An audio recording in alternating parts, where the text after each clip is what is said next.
శ్వేత సౌధం, white house. ఈ పేరు చెప్పగానే అందరికీ గుర్తొచ్చేది అగ్రరాజ్యమైన అమెరికా అధ్యక్ష సౌధం. అవును, నిజమే. అమెరికా అధ్యక్ష నివాసం వైట్ హౌస్.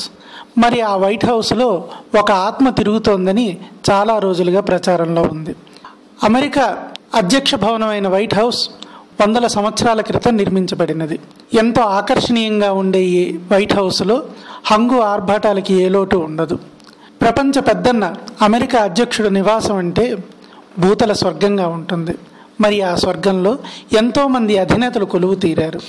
అయితే ఆ క్రమంలో ఆ వైట్ హౌస్లో నివాసం ఉంటూ తను మరణించిన తరువాత కూడా ఆ వైట్ హౌస్ మీద మోజు తీరక ఇప్పటికీ ఆ ఆత్మ అక్కడే సంచరిస్తోందని, ఇంతవరకు వైట్ హౌస్లో నివాసం ఉంటున్న చాలామంది అమెరికా అధినేతలకి ఈ ఆత్మ కనిపించిందని కథలుగా ప్రచారంలో ఉంది.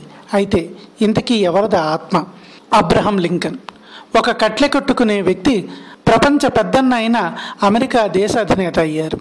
అయితే అబ్రహం లింకన్ వైట్ హౌస్లోని ఎంతో ప్రాణంగా చూసుకున్నారని, వైట్ హౌస్ ప్రతి మూల ఆయనకు తెలుసు అని, ఆ వైట్ హౌస్ అంటే ఆయన బహిర్ప్రాణం అని అప్పట్లో చెప్పుకునేవారు.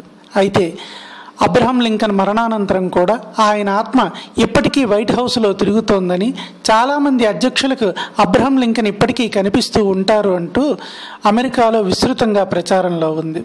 ఈ క్రమంలోనే George W Bush, Bill Clinton, Barack Obama వరకు చాలామందికి అబ్రహం లింకన్ కనిపించారని, అయితే ఆ ఆత్మ ఎవరిని ఏమీ అనదు అంటూ వైట్ హౌస్ మొత్తం ఏదో ఒక గదిలో ప్రతిరోజు తిరుగుతూ కనబడుతూ ఉంటుంది అంటూ అమెరికాలో ప్రచారంలో ఉంది. అబ్రహం లింకన్కి వైట్ హౌస్ అంటే ఎంతో ప్రాణం అని, అందుకే ఆత్మ ఇప్పటికీ వైట్ హౌస్ను వదలటం లేదు అంటూ విస్తృతమైన ప్రచారం సాగుతూ ఉంది. మరి ఇది ఎంతవరకు నిజమో అధ్యక్షుల వారే చెప్పాలి. మా ఈ న్యూస్ మీకు నచ్చినట్టయితే తప్పకుండా మా ఛానల్ సబ్స్క్రైబ్ చేయండి.